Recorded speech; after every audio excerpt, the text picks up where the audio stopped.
Welcome to Nachtmeier Witness. Some nights feel wrong before anything happens.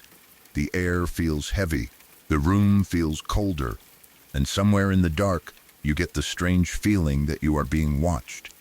Tonight, you will hear stories from people who became witnesses to things they never expected to see. Some saw someone standing in the shadows.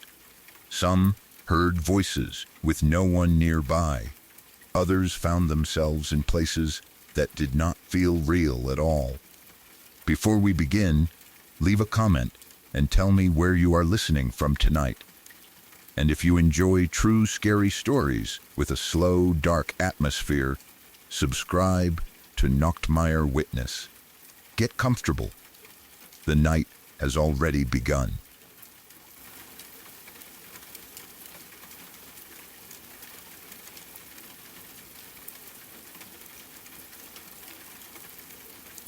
My husband and I were not married yet when this happened.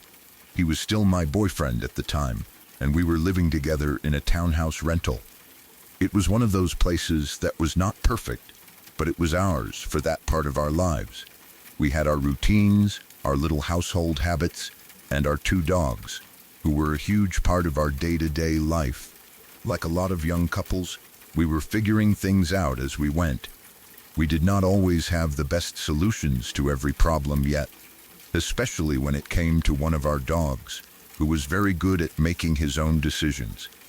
One of the dogs was a healer, like Bluey, and he had that same kind of smart, stubborn, high-energy personality. If he saw a chance to escape, he took it. He was not the kind of dog who would quietly accept a boundary just because a human made it. If there was a weak spot, a gap, a gate left open for half a second, or a moment where he could slip through, he would. Our other dog was not like that. She could not jump the fence the way he could, so even if he got out, she stayed behind. That made the whole situation frustrating, because it was almost always just him getting loose and us having to wait, search, worry, and hope he came back. Most of the time, he did come back within the day. That does not mean it was okay, and looking back now, we know we should have had better systems in place. We were younger, and we did not really know how to fix it at the time. We are better now, but back then, this had become a terrible pattern. He would get out, we would panic and look for him, and eventually he would return like nothing had happened, probably proud of himself for whatever adventure he had been on. It sucked, but because he usually came back, part of us had started to believe that was just how things went with him. Then one day, he escaped again. At first, it felt like the usual awful situation. We were worried, of course, but not in the way you are worried when something feels completely different. We figured he would come back like he always did. Maybe he was running around the neighborhood. Maybe someone had seen him. Maybe he would show up at the door later, tired and hungry, with that look dogs get when they have caused a lot of stress and have no idea why you are upset. We waited, we checked, we hoped. But this time, he did not come back. One day passed, then another. After 2 days, the feeling changed. There is a point when worry becomes grief before you have proof of anything. You do not want to say it out loud, but your mind starts putting together the most likely explanations. He was a fast, reckless dog. He had been out too long. Maybe he had wandered too far. Maybe someone had taken him. But the thought that kept coming up was the worst one. Maybe he had been hit by a car somewhere. That seemed horribly possible. A loose dog, especially one who runs like he owns the world, is always in danger near roads. After 2 days with no sign of him, we were sad and starting to believe we might not see him again. The house felt different without him. Anyone who has pets knows that absence has a sound. It is not just that one animal is missing. It changes the rhythm of everything. Feeding time feels wrong. The other dog acts different. You listen for noises that do not come. You expect to hear tags jingling, paws moving, a familiar bark, and then the silence reminds you again. Even when a dog is difficult, even when they drive you crazy by escaping, they are still family. The idea that he might be out there hurt or gone was awful. Then my boyfriend came home one day and thought he heard something. It was a jingle. Not just any random sound, but the kind of jingle dog tags make on a collar. Our healer's collar had a distinctive sound. If you have pets, you know how specific those sounds can be.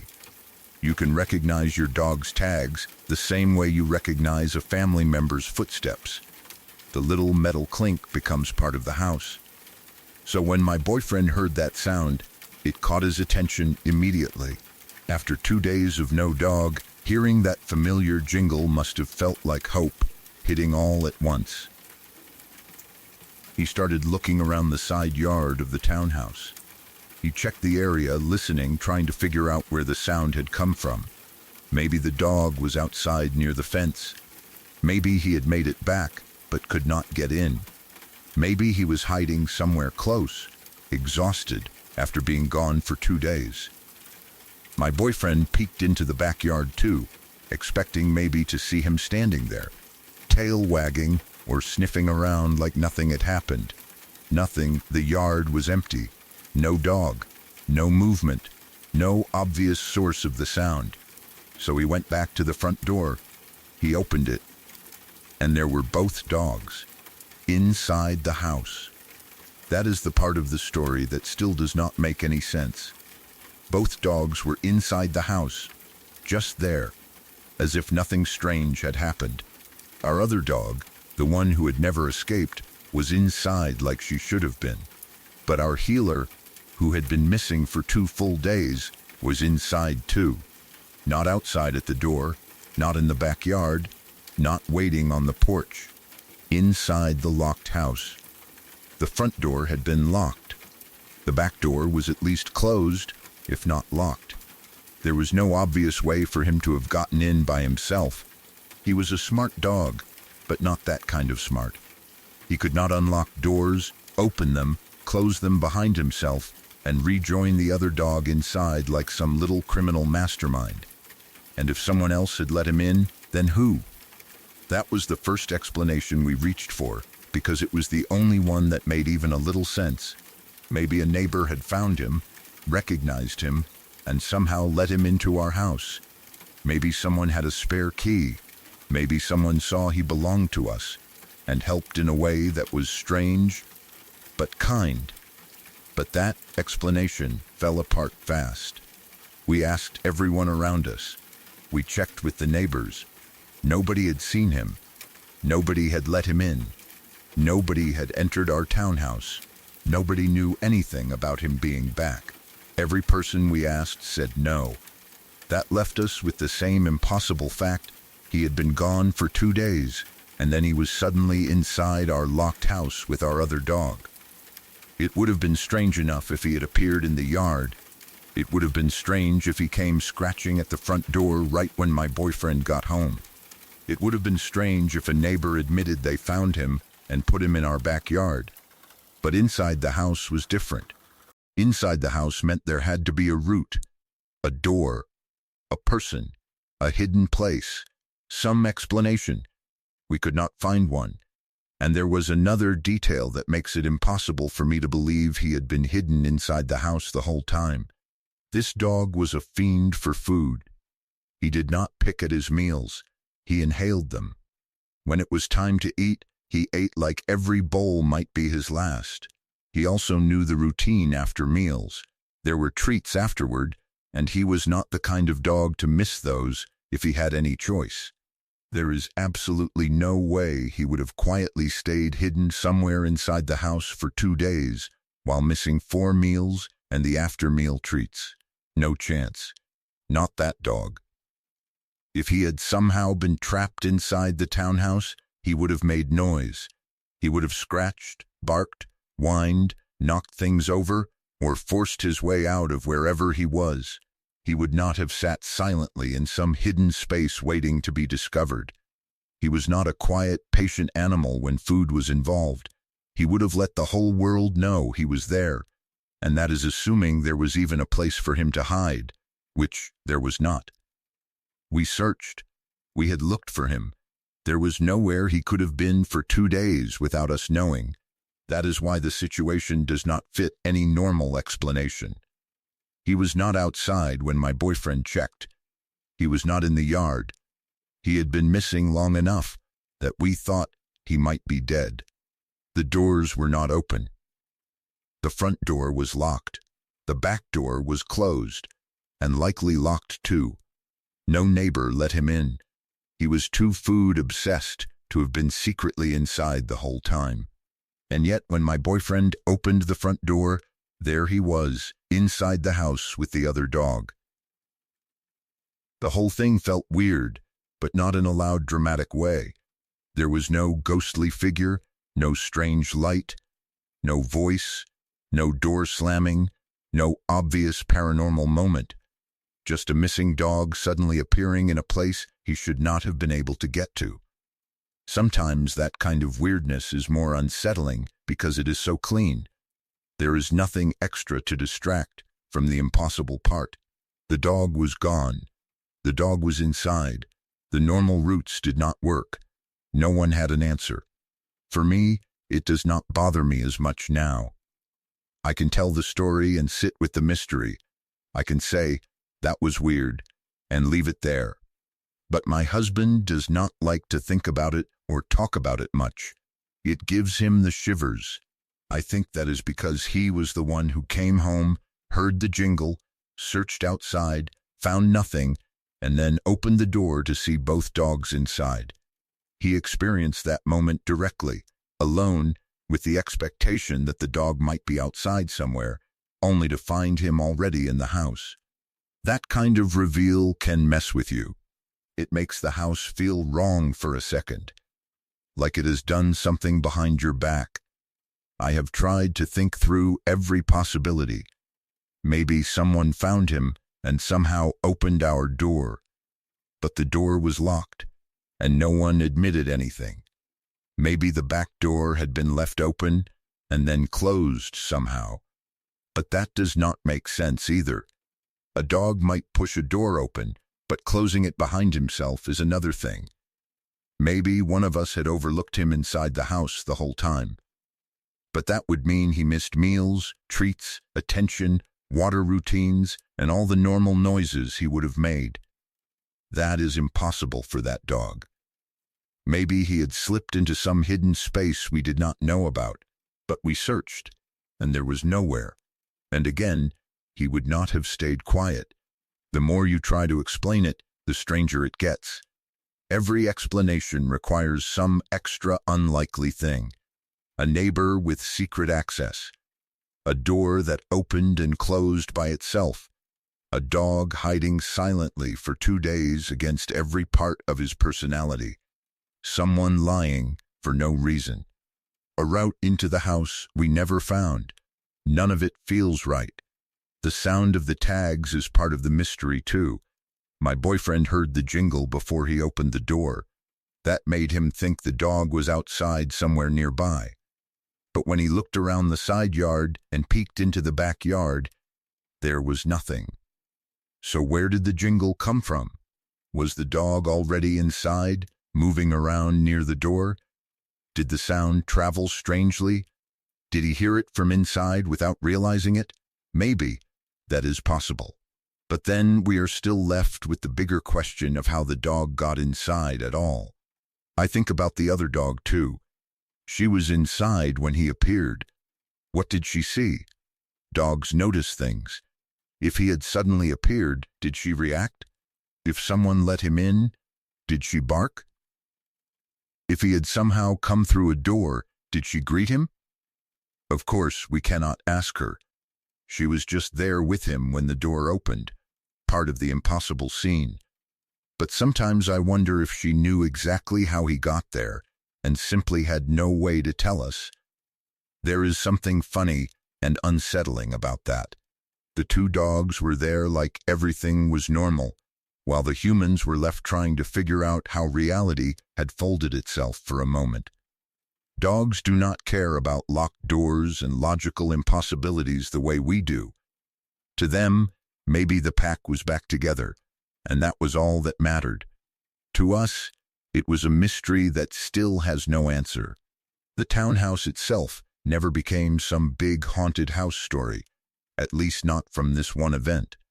It was not like things were flying across rooms or shadows were standing in doorways. This was one strange incident that stood out because it was so specific. But sometimes one specific impossible thing is enough. You do not need a dozen experiences.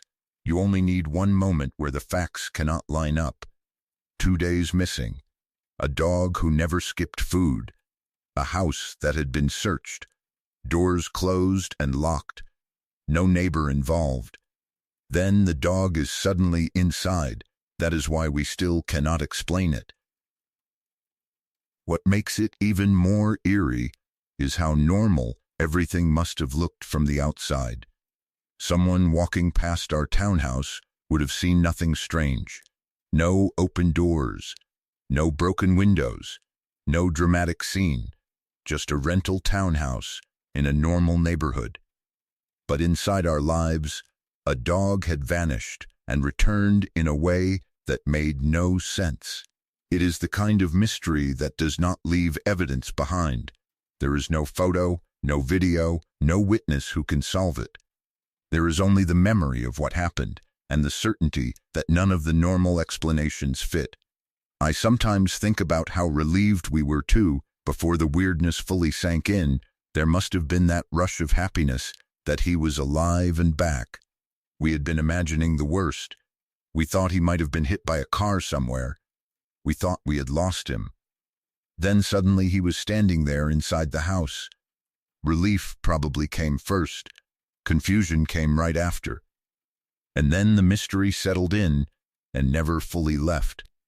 That combination is strange. Joy and fear in the same moment. We were happy he was home. Of course we were. But we were also looking at something that should not have happened. It is hard to be only grateful when the return itself feels impossible. It is like the world gives you back something you thought you lost, but does it in a way that makes you wonder what else is possible. My husband's reaction over the years tells me the experience affected him more deeply than he likes to admit. He is not the type to turn every weird thing into a ghost story, but this one bothers him. He does not like thinking about it. He does not like talking about it. It gives him chills because he knows what he experienced. He knows he heard the caller. He knows he looked outside and found nothing. He knows he opened the door and saw both dogs inside.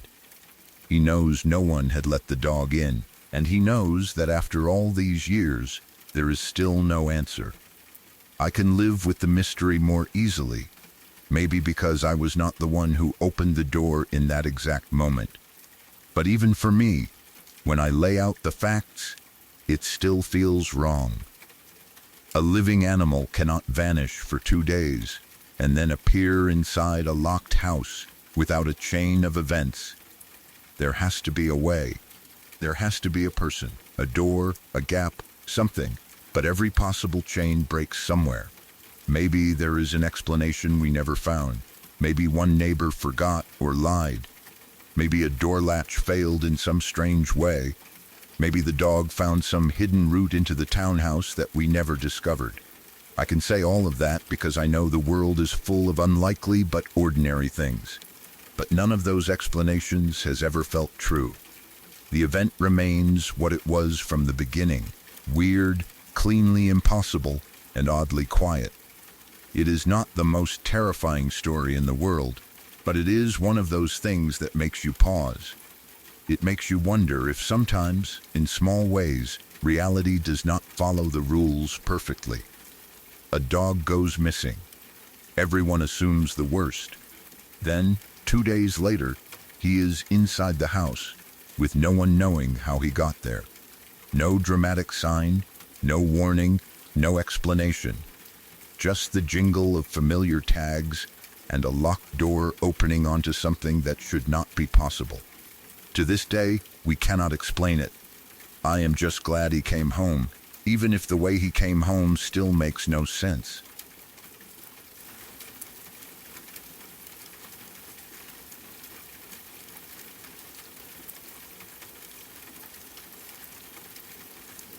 This happened while we were living in the Coachella Valley area, around Palm Desert and Palm Springs, sometime between 2018 and 2021. I want to give the setting first because it matters. Anyone who has spent time out there knows how hot it can get. It is not the kind of heat where you casually leave windows open and let a breeze move through the house. Most of the time, the windows stayed closed and the air conditioning was running almost non-stop. That was normal there. The heat outside was harsh enough that the house was sealed up most of the time, which is one of the reasons the things we heard and experienced were so hard to explain away. It was not like voices could easily drift in from outside, and it was not like a TV or radio was playing in the background during the times we heard things. During the auditory events, the TVs were not on. The windows were closed, the act was usually going, the house was not open to the outside world. We also did the practical checks people always tell you to do. After strange things started happening, we had the carbon monoxide levels checked for free by the fire department. Luckily, the fire department was actually on our street, so it was not hard to have that done. We knew all the Reddit stories about people thinking their house was haunted when it was actually carbon monoxide. So we were not trying to jump straight to ghosts or demons or anything dramatic. We wanted to rule out the obvious, dangerous explanation first, but the carbon monoxide check came back fine. There was no history of hallucinations or major mental illness with me or my husband either, other than some anxiety. So we were left with the same problem. Things were happening in that house, and the normal explanations were not enough. My first experience happened a couple of months after we moved in. It was early in the morning, and everyone else was still asleep. I was standing at my dresser, putting clothes away. It was one of those quiet morning tasks where your mind is half on what you are doing and half somewhere else. The house was still. Nothing felt strange right before it happened. I was not scared. I was not thinking about ghosts. I was just folding or placing clothes, doing something completely normal. Then someone yelled Miha directly into my right ear. It was so close that I felt breath move the tiny baby hairs near my ear. That is the part that made my whole body react. It was not just a sound from across the room. It was not a vague voice from somewhere in the house. It was right there next to me, close enough to feel. The word itself was clear. Mija, a Spanish term of affection. Something a mother or older family member might say, but there was no one standing there. The voice had that sharp, hushed quality, like someone trying to get my attention without fully speaking aloud. It made me shiver instantly. I turned, of course, because what else do you do when someone speaks into your ear? But no one was there. Everyone else was asleep. There was no person behind me, no one hiding near the dresser, no one in the room who could have whispered it. The windows were closed, the TV was off. There was nothing to point to and say, that was it. I was left standing there with my clothes and the memory of breath against my ear, trying to convince myself I had somehow imagined something that felt physically real. After that, every few months, I would hear disembodied voices. They were usually in Spanish. Not constant, not every day, not enough to make me think I was losing my mind, but enough that I could not forget about it. The voices would come at random times, sometimes clear enough to make me stop whatever I was doing. They did not always say something I could fully understand, but they had the quality of real voices, not just a house noise that kind of sounded like speech.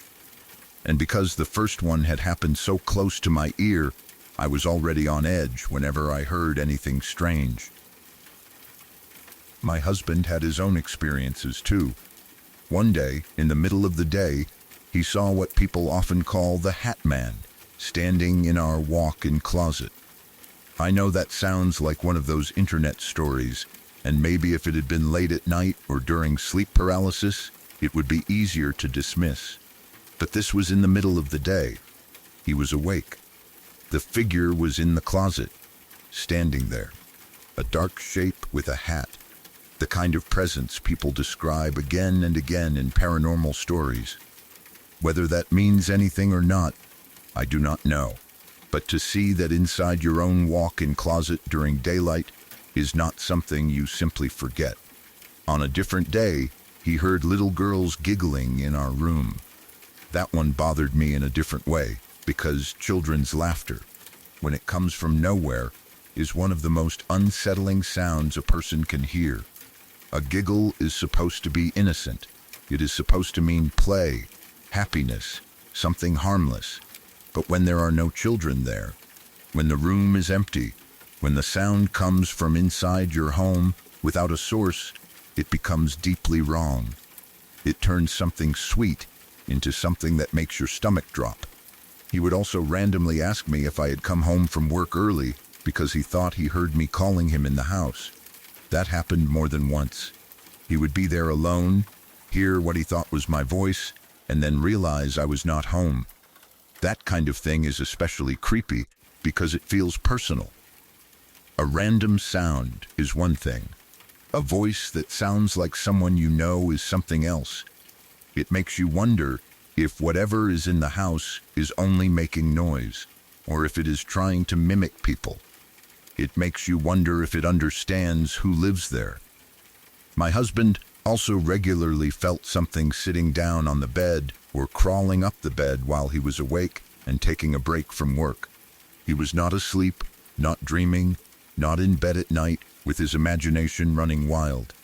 He would be awake, resting for a moment, and feel the bed shift like weight had pressed into it. Sometimes it felt like something was climbing or crawling up toward him. Anyone who has felt a pet jump onto the bed knows that sensation. The mattress changes, the blanket pulls, the weight moves, except we did not have an explanation for it in those moments. One time, he even saw an imprint of a hand on the bedspread. A hand. Not a vague dent, not a random wrinkle, but something that looked like pressure from a hand had been placed there. That detail always bothered me because it takes the experience out of the mind and puts it into the room. Feeling something can be explained away more easily. Maybe nerves, maybe a muscle twitch, maybe the mattress settling. But seeing an imprint is harder. It suggests something interacted with the physical space, something pressed down, something left a shape. Another incident happened in the office. My husband had a sturdy lamp in there, and one day it was randomly knocked over. There were no kids or pets in the office at the time. Nobody was in there who could have bumped it. The lamp was not flimsy or balanced badly. We heard it when it happened too. That is another thing I still do not know how to debunk. If we had walked in later and found it on the floor, maybe we could say we missed something. Maybe it had slowly tipped. Maybe the cord was pulled somehow. But we heard it fall. Something made it happen in real time. And again, there was no normal reason for it. There was also the knocking incident at the front door. We had guests over, and after they left, my husband shut the front door behind them. He was still standing right next to the door when something knocked 3 times. Not far away, not faint, not the sound of the house settling. 3 knocks right after the guests had gone. Since he had just said goodbye and closed the door, he naturally thought they had forgotten something. He opened it immediately. No one was there. No guests walking away. No person at the door. No one hiding nearby. Nothing. The timing was what made it so unnerving. If the knocks had come 10 minutes later, maybe we could have tried to explain it as some random noise.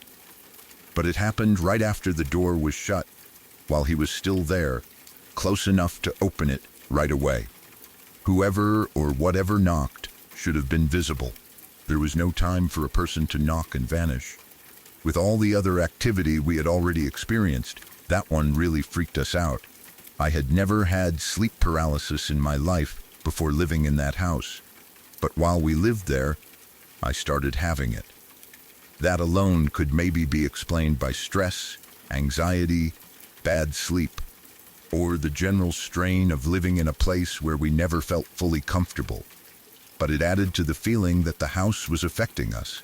I had terrible dreams constantly too. They were not just normal bad dreams that fade after a few minutes. They had a heavy quality to them, the kind that stays on your skin after you wake up. Sleep did not feel peaceful there. It felt like another place where the house could reach us. And then there was the way my husband and I acted while living there. We were strangely at each other's throats all the time.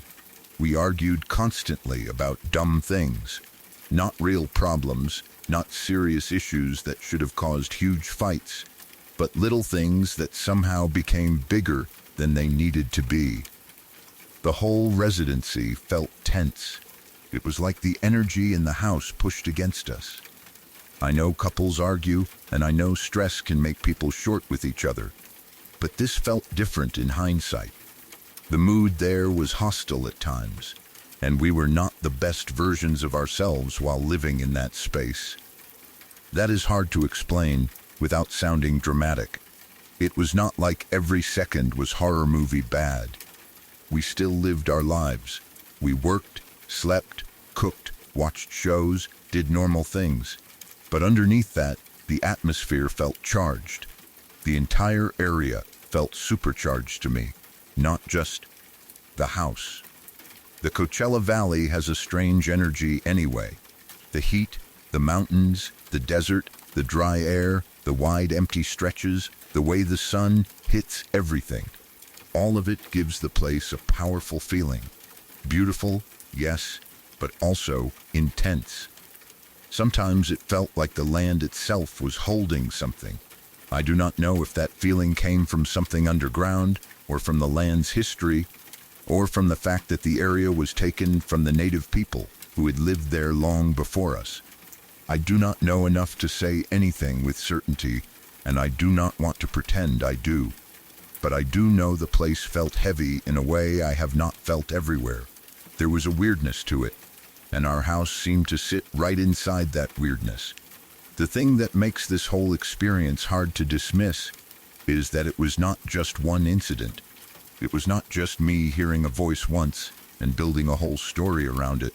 It was many things happening over years. My whisper experience, the Spanish voices, my husband seeing the hat man in the closet, the little girls giggling, him hearing what sounded like me calling him when I was not home, the sensation of something sitting or crawling on the bed, the hand imprint, the lamp being knocked over, the 3 knocks at the front door, my sleep paralysis starting there, the nightmares, the constant tension and arguing. One thing alone might be explainable. All of it together became harder to ignore. And we tried to be reasonable. We checked for carbon monoxide. We knew the windows were closed. We knew the TVs were off during the auditory events. We knew who was home and who was not. We knew the difference between act noise and a voice. We knew a lamp falling when no one is in the room is not normal. We were not looking for a haunting. If anything, we wanted boring explanations. Boring explanations let you sleep at night. But there were too many moments where the boring explanation did not fit. The first voice still stands out to me because of how physical it felt. Hearing Mija in my ear was scary, but feeling the breath move my baby hairs made it something more. Sound can be questioned. A physical sensation is harder to forget. It made the presence feel close, intimate, and aware of me. It was not across the hall. It was not behind a closed door. It was right next to my ear, close enough to whisper and close enough to touch the air around my skin. I think about that word too. Mija, it was not threatening on its own. It was not an insult or a warning. It was a familiar, affectionate word, but coming from nowhere, in a house where I was supposed to be alone and safe, it became terrifying. It made me wonder who or what was using that voice. Was it someone from the past? Was it something attached to the land? Was it something mimicking comfort? I do not know. But that one word changed the way I felt in the house. My husband's experiences made me feel less alone, but they also made the house feel more real in its strangeness. If only I had heard things, maybe I would have doubted myself more. If only he had seen things, maybe I would have wondered if stress was getting to him. But both of us had experiences, and they were different enough that they did not feel like one person influencing the other. He saw things. I heard things. We both experienced the door knocks. We both knew about the lamp. We both felt the mood in the house. That shared aspect made it harder to pretend nothing was happening. The hat man in the walk-in closet is one of the details I hate thinking about. Closets already have a strange feeling sometimes, especially walk-in closets where the dark sits deeper than it does in a small space. To see a figure standing there in the middle of the day is awful. Daylight should make things safer. Daylight should make shadows weaker. But whatever he saw did not wait for night. That is another reason the house felt so off. The activity did not follow neat horror rules. It could happen in the morning, afternoon, or night. It did not care. The bed activity was another layer of fear, because the bed is supposed to be the safest place in the house. It is where you rest, where you let your guard down. Feeling something sit down beside you or crawl up toward you while you are awake is deeply violating. It turns rest into tension. You become aware of every shift in the mattress, every pull of the blanket, every tiny change in weight. After enough of that, even lying down can feel unsafe. The 3 knocks at the door felt almost playful, but in a cruel way. It happened right after guests left, almost like something was copying the normal rhythm of someone returning to say they forgot something. Knock, knock, knock. My husband opens the door. No one. That kind of timing feels intentional, like whatever it was understood just enough about human behavior to imitate it, but not enough to make it harmless. By the time we left that house, I think both of us were worn down. Not always in a dramatic, obvious way, but in the slow way a bad environment drains you.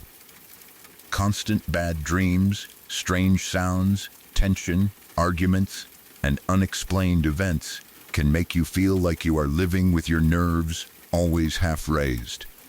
You may still function, but you never fully relax.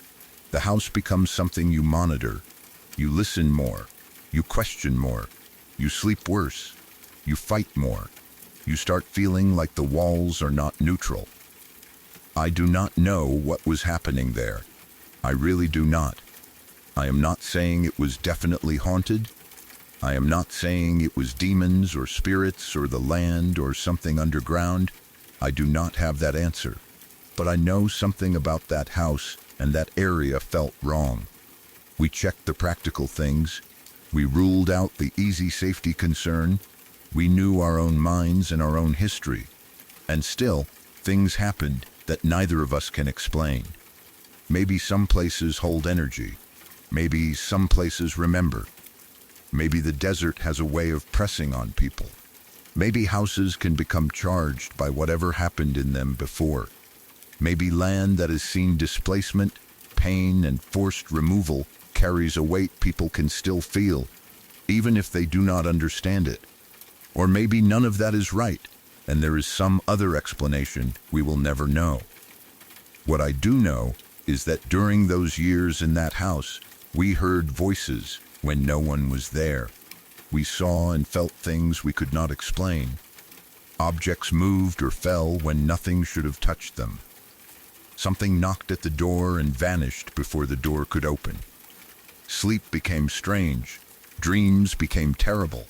Our moods turned hostile in ways that felt bigger than normal stress. and the whole place had an energy that felt charged, heavy, and sometimes deeply unfriendly. We may never know what was really happening, but I know this: once we left, that particular kind of activity did not follow us the same way. That says something to me. Maybe not proof, but something. Some houses just feel wrong, and that one did. Whatever lived there with us, whether it was memory, energy, something spiritual, or something we do not have a name for, it made itself known often enough that we could not ignore it. And even now, when I think back to that first morning at the dresser, I can still remember the feeling of breath against my ear and that whispered word, Mija.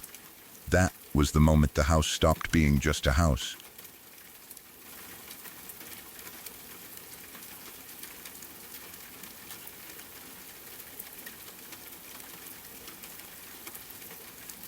I have had a lot of strange paranormal experiences, but some of them are honestly so weird that they do not even sound scary when I tell them. They sound almost funny at first, until I really stop and think about what happened. I think that is because after a while, when enough strange things happen around you, your reaction starts to change. The first few times, you panic, you freeze, you question everything. You wonder if you are losing your mind. But once it becomes part of your life, even the impossible starts to feel almost annoying sometimes, like the world is bothering you when you are already tired and just trying to sleep. That sounds ridiculous, but that is exactly how one of my experiences went. One night, I was trying to fall asleep when I felt a little tap on my shoulder. Not a heavy grab, not a violent shove, just a small tap, the kind a child might give you when they want your attention. I knew what it was, or at least I felt like I knew. It felt like the little ghost of a girl. I do not even know how else to describe it. There was a presence there, small and young, and instead of fear being my first reaction, I was just exhausted. I was so tired that I did not even turn to look in her direction. I did not sit up. I did not turn on the light. I did not ask who was there. I just waved her off like she was interrupting me at the worst possible time and said, "No, go away, not now." Then I went back to sleep. That still makes me laugh a little when I think about it, because it is such a strange reaction to something that should probably scare a person. A ghost child tapping your shoulder while you are trying to sleep sounds like the beginning of a horror movie. Most people imagine they would scream, jump out of bed, or refuse to sleep in that room again. But in the moment, I was too tired to care. It was like being woken up by someone asking for something when you have nothing left to give. My body and brain were both done for the night, and whatever wanted my attention was simply not getting it. I dismissed a ghost like she was a kid asking for snacks after bedtime. The strange part is that I was not confused about the tap. I did not think it was a bug. I did not think it was the blanket shifting. I did not think it was just a muscle twitch. It felt external. It felt like something touched me. But my fear response did not fully show up. Maybe I was too tired. Maybe by that point, I had already experienced enough weird things that my brain had started sorting them by danger level. A little girl ghost tapping my shoulder did not feel threatening. It felt more like an interruption, so I treated it like one. I told her to go away and fell asleep. That was one kind of paranormal experience, almost gentle, almost funny, and definitely strange. But not all of them felt that harmless. Another time, something much darker followed me to my car. I was leaving my friend's place, and I was already scared. I do not remember every small detail of what led up to that moment, but I remember the feeling clearly. The fear was sharp and serious, not the kind where you were just spooked by a noise or creeped out by a room. This felt heavy. It felt wrong. It felt like something had noticed me and decided to follow. And I knew it was a demon by the smell. That probably sounds strange to people who have never experienced something like that, but there are certain things you do not mistake once you sense them. It was not just a bad smell like garbage, smoke, mildew, or something dead nearby. It was a presence tied to the smell, something foul in a way that felt spiritual and physical at the same time. It was not only in my nose, it was in the air around me, in the feeling of the space, in the way my body reacted. Everything in me knew it was not just a normal odor. There was something attached to it, and whatever it was not good. I was leaving my friend's place, scared out of my mind, and it followed me all the way to my car. That part made it feel personal. It was not just in the house or near the place. It moved with me. It stayed close enough that I could sense it. There is a very specific kind of fear that comes from knowing something unseen is following you. If you see a person behind you, at least you know where they are. You can turn around, run, call someone, get in your car, or watch their movements. But when something invisible follows you, there is nothing clear to look at. You feel it, smell it, sense it, but you cannot point to it and say, "There it is." That makes the fear feel like it is all around you instead of only behind you. I got to my car, but even that did not immediately feel safe. A car is supposed to be an escape. You get in, shut the door, lock it, start the engine, and leave. That is what your body wants to believe. But when something paranormal follows you to the car does not feel like a safe box anymore. It feels like something it can attach to. I was so disturbed by it that I literally debated selling my car just to get rid of whatever had followed me. That might sound extreme, but in the moment, it felt like a real option. If something dark had attached itself to the vehicle, then maybe getting rid of the vehicle would get rid of it too. That experience was also around the start of a bigger shift in my life. It was the beginning of me being able to detect, communicate with, and sense paranormal things more clearly. Before that, I had experiences, but this was different. It felt like a door had opened, or like I had become aware of a level of reality that had always been around, but was now impossible to ignore. I started noticing things more. I could sense presences. I could tell when something felt human, harmless, confused, residual, or dark. I could pick up on things that other people might not notice at all. Whether someone believes that or not is up to them, but for me, that period changed everything.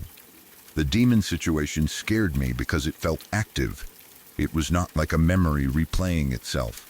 It was not like a little ghost child tapping my shoulder and then being dismissed. It felt aware and attached. It felt like it wanted to stay near me or near my car. That is what made me think seriously about getting rid of the car. I kept thinking, what if this thing stays?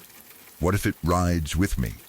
What if every time I get into that car, I am bringing it with me? What if I drive it home and bring it into my life in a deeper way? Those thoughts sound dramatic until you are the one feeling the presence. Then they feel completely reasonable. In the end, I did get rid of the demon, and I was able to keep my car. That was a huge relief. It sounds almost funny to say it like that, like, yay, I kept my car, but at the time it was serious. I did not want to lose my vehicle because of something I could not easily explain to people. I also did not want to keep driving around with something dark attached to it. So getting rid of the presence, without having to sell the car, felt like winning. It was one of those moments where the paranormal side of my life was frightening, but also practical in a weird way. The question was not only, is this thing real? It was, how do I get rid of it and still keep my normal life functioning? That is the weird balance of experiences like this. On one hand, you are dealing with ghosts, demons, sensations, smells, energies, and presences. On the other hand, you still have regular life. You still need sleep. You still need transportation. You still need to go to work, visit friends, take care of responsibilities, and act normal around people who would probably look at you strangely if you tried to explain what was really going on. It can make life feel divided. There is the normal world everyone sees, and then there is the other layer you are dealing with quietly. Another experience happened when I was house-sitting and dog-sitting for a family member. By that point, I was already well into my journey of experiencing weird things, so my reaction was different from how it might have been years earlier. I had already seen and felt enough that not every strange event sent me into full panic anymore. I had started to understand that not all paranormal experiences are the same. Some are active, some are aware, some are dark, some are just leftovers, like echoes playing in a space. This one felt like that last kind. I was staying at the family member's house to take care of the dog. It was around 11:30 at night, late enough that the house was quiet and everything had settled down. There is a very particular feeling to being in someone else's house at night. Even if it is a family member's place and you feel comfortable there, it is still not your home. The sounds are different. The shadows sit differently. The layout is familiar but not fully yours. You are aware of little noises you might ignore in your own house because you do not know every normal creak and shift. Add a dog into the mix, and you are also paying attention to whether the dog reacts to anything. Then, all of a sudden, I saw an old woman walk across the living room. She looked like a grandma, wearing a nightgown. It was not a shadow in the corner of my eye.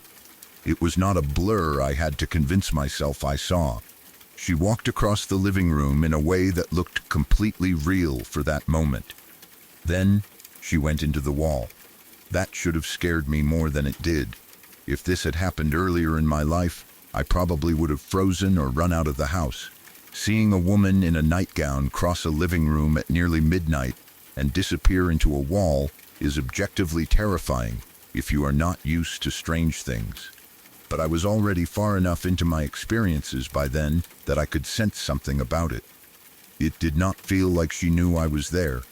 It did not feel like she was trying to interact with me. It did not feel like she was watching me, warning me, or trying to scare me. It felt residual. That is the best word I have for it. Residual energy. Like a moment from the past replaying itself.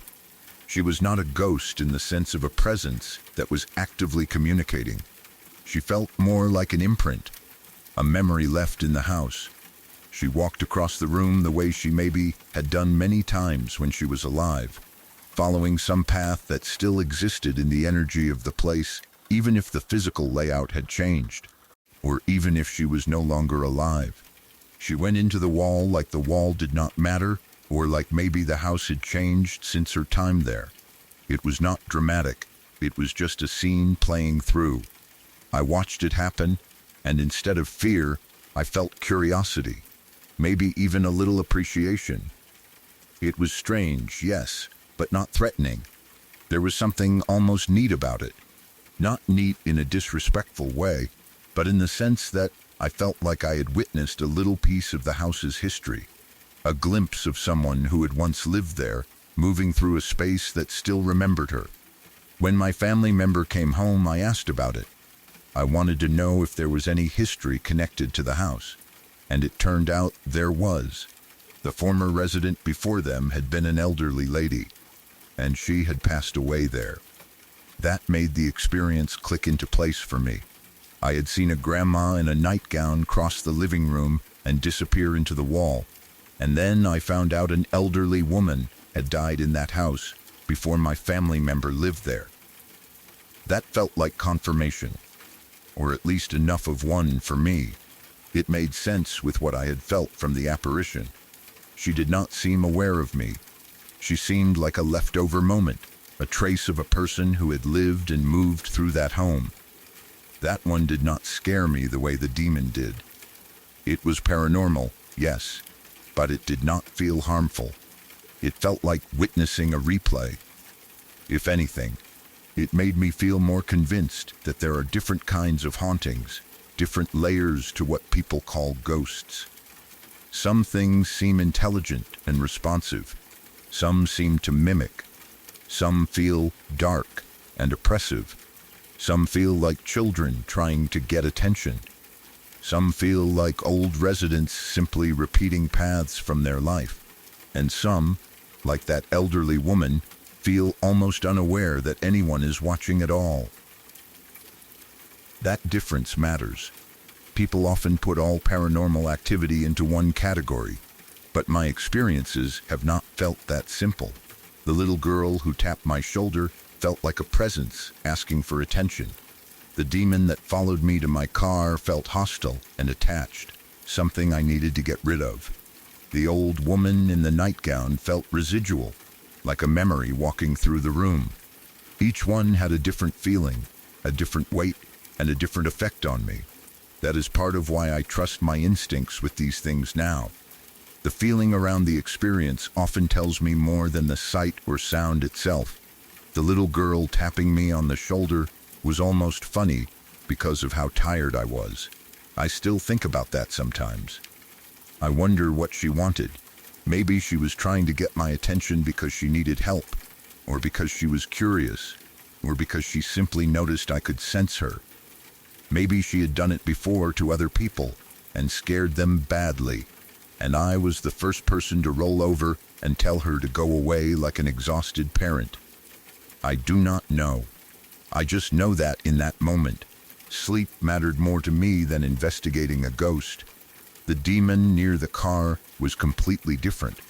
There was no humor in that one at the time. The smell, the fear, the sense of being followed, the debate about selling the car, all of it felt serious. It marked a turning point for me.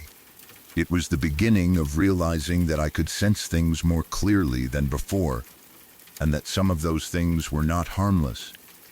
It also taught me that I had to learn how to protect myself, how to separate what was simply weird from what was dangerous, and how to get rid of something when it was not welcome. The old woman in the family member's house gave me another kind of lesson. Not everything strange is there for you. Sometimes you are just present when an old pattern plays out. She was not there to frighten me. She was not there to communicate. She was simply walking through the space, maybe the same way she had done when it was her home. Finding out later that an elderly woman had passed away there made the whole thing feel less like a random apparition and more like a small window into the past. When I look at all three experiences together, they show why my relationship with the paranormal is complicated. It is not always terror. Sometimes it is irritation. Sometimes it is fear so strong that you consider selling your car. Sometimes it is curiosity. Sometimes it is even a little fascinating. I have been scared, yes. I have also been annoyed, confused, interested, and weirdly calm. The reaction depends on what it is and what it feels like. That is why I do not treat every ghost story the same. If something taps your shoulder like a child and does not feel threatening, you might be able to tell it to go away and sleep. If something foul-smelling and dark follows you to your car, that is different. If an old woman walks across a living room and into a wall without noticing you, that is different too. The paranormal, at least in my experience, is not one single thing. It is a whole range of strange. I know some people will not believe any of it, and that is fine. If I had not experienced these things myself, I might have doubts too. I understand how it sounds. A ghost girl tapping my shoulder, a demon following me by smell, a grandma in a nightgown walking into a wall. These sound like three completely different stories because they are, but they are all part of the same wider reality I have lived with, where sometimes things happen that do not fit neatly into the physical world. What I remember most about the little girl is the tap, the tiny, simple touch on my shoulder while I was trying to sleep, and my own exhausted voice telling her, "No, go away, not now." What I remember most about the demon is the smell and the feeling of being followed, the fear that it had attached itself close enough to make me think about getting rid of my car. What I remember most about the old woman is how calmly she crossed the living room, how she disappeared into the wall, and how strongly I felt that she had no idea I was even there. Those moments have stayed with me because each one taught me something different. The first taught me that not every spirit gets fear from me, especially if I am tired enough. The second taught me that some things are dark enough that you need to take them seriously. The third taught me that some hauntings are just echoes, pieces of a person's life still moving through a place after they are gone. So yes, I have experienced a lot of weird stuff. Some of it has scared me badly. Some of it has made me laugh afterward. Some of it has made me think about what energy stays behind in a home after someone passes. I do not claim to understand all of it, but I know what I felt, smelled, and saw. I know the difference between a harmless presence, something dark, and something residual. And I know that once these things start happening to you, your view of the world changes. You stop thinking of houses, rooms, cars, and empty spaces as completely empty. You start paying attention to what a place feels like. You learn to trust the strange little signals most people ignore. Sometimes that means waving off a ghost child because you are too tired to deal with her. Sometimes it means fighting to get rid of something dark before it attaches itself too deeply. And sometimes it means watching an elderly woman in a nightgown cross a living room and vanish into the wall, then finding out later that she used to live and die in that very house. I do not know what else to call that except paranormal. Weird, yes, creepy, sometimes, but also, in its own way, kind of fascinating.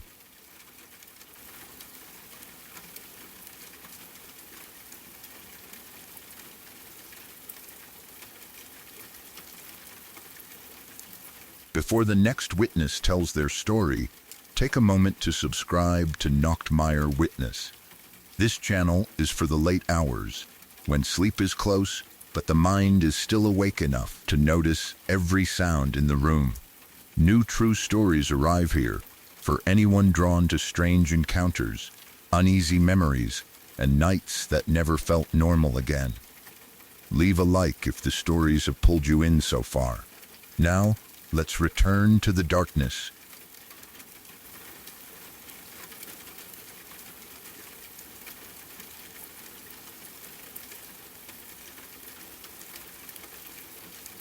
One time, when I was younger, me and two of my cousins were sent into the woods by our uncle to pick something up. I do not remember exactly what it was anymore, or maybe the thing itself was never the important part. What I remember is the walk, the darkness, the trees, and the woman in white. It was around 8 at night, so it was not midnight or anything like that. But when you live near deep woods, 8 at night can already feel much later. Once the sun is gone and you step away from the houses, the woods become their own world. The shadows get thick fast, and the farther you walk in, the more it feels like the trees are closing behind you. We lived around woods, so it was not like the forest was some strange place to us. We were used to trees, dirt paths, insects, night sounds, and the quiet that comes when you live away from busy streets. There were houses around, yes, but they were far apart. Some were tucked way back, some were up the road, and some were so spread out that once you left your own place, you could walk for a while and not feel like anyone was nearby. That was normal for us. People who grow up in places like that understand that nearby does not mean the same thing it means in a city. A neighbor can technically be there, but still too far away to help quickly, too far away to hear you if you shout, and too hidden by trees to be seen. That night, our uncle told us to go pick something up from the woods. To us, it probably sounded annoying more than scary at first. Adults tell kids and younger relatives to do things all the time, and you just go, even if you do not really want to. Since there were three of us, it did not feel as bad as going alone. When you are with cousins, even a dark walk can feel like an adventure for the first few minutes. You joke, talk quietly, push each other a little, maybe act braver than you actually feel. The woods are less scary when there are other people beside you. At least, that is what you tell yourself. So we went. The woods were far and dense. That is the best way to explain it. It was not a small patch of trees behind a house where you can still see porch lights through the branches.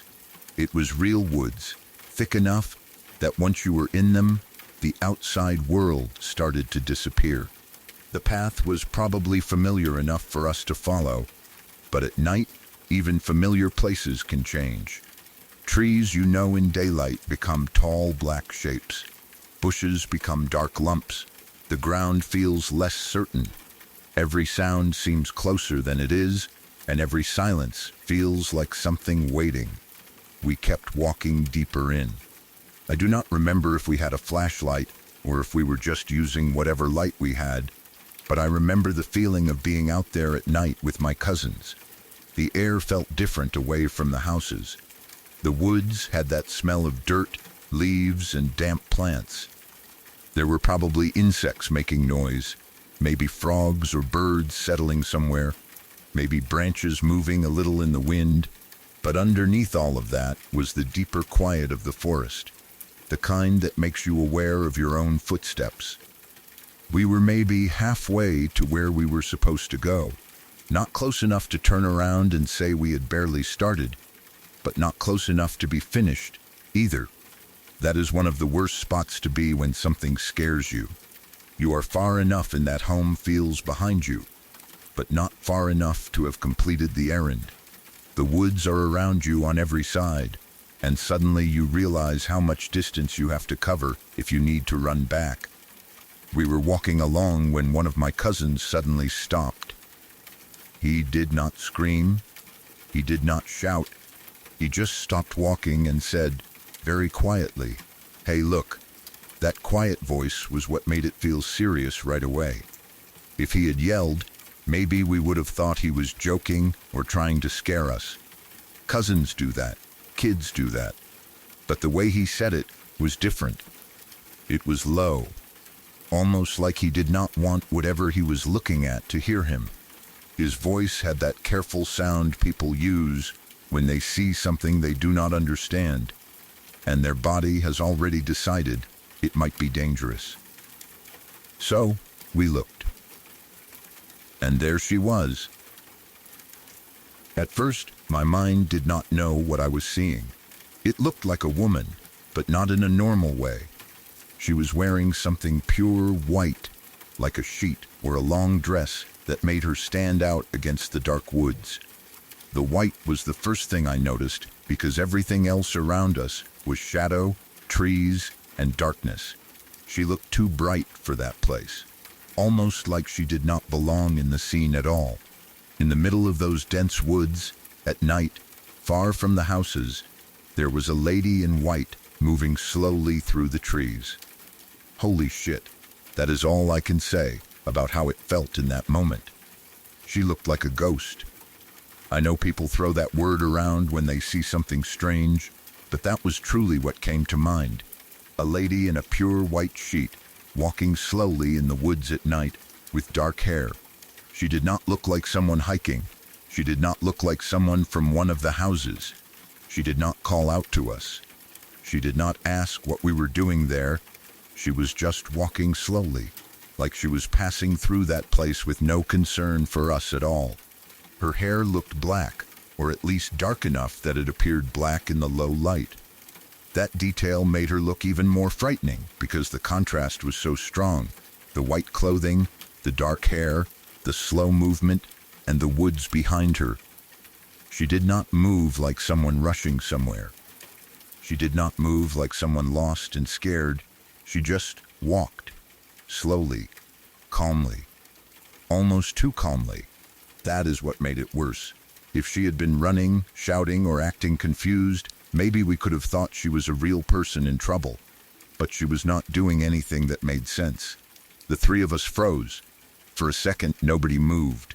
Nobody wanted to speak loudly. Nobody wanted to take one step closer. It felt like our bodies understood the situation before our minds could explain it. Something was wrong. There was a woman in white in the woods at night, and there was no good reason for her to be there. She did not seem to notice us, or maybe she did and simply did not care. I do not know which thought is creepier. If she did not know we were there, then what exactly were we seeing? If she did know we were there, then why was she just walking slowly like that? We did not wait to find out. The moment our brains caught up, we ran. We turned around and ran back home as fast as we could. None of us wanted to look back. That is one of those things people say in scary stories, but it is real. When you are running from something you do not understand, looking back feels dangerous, like it might make it closer or make it real in a way you cannot handle. We just ran. Branches, dirt, uneven ground, darkness, none of it mattered. The only thought was getting out of the woods and back to the house, back to light, back to adults, back to somewhere that felt normal. The woods behind us felt huge while we were running. Every sound seemed like it could be her. Every snap of a twig or rush of leaves felt like something following. I do not know if she followed us. I do not think we heard her running. I do not think she made any sound at all. But fear does not need proof. Once you see something like that in the woods at night, your imagination fills the space behind you. You think she might be closer. You think she might be moving faster now. You think if you turn around, she might be right there, still walking slowly. Or worse, standing still and staring. We did not look back. By the time we got home, we were scared and probably out of breath. We went straight to our uncles and told them what we had seen. I can imagine how we must have sounded, all talking at once, trying to explain that there was a lady in white in the woods, that she looked like a ghost, that she had dark hair, that she was walking slowly, that we were not going back. We probably expected the adults to react seriously, maybe grab flashlights, maybe ask questions, maybe go check the woods, maybe at least believe that something had scared us badly enough to abandon the errand. But they dismissed us. They did not make a big deal out of it. They did not rush into the woods to find the woman. They just said they would go pick up whatever they had sent us for tomorrow. That was it. To them, maybe it sounded like we had scared ourselves. Maybe they thought we saw a person, or a sheet, or a trick of light.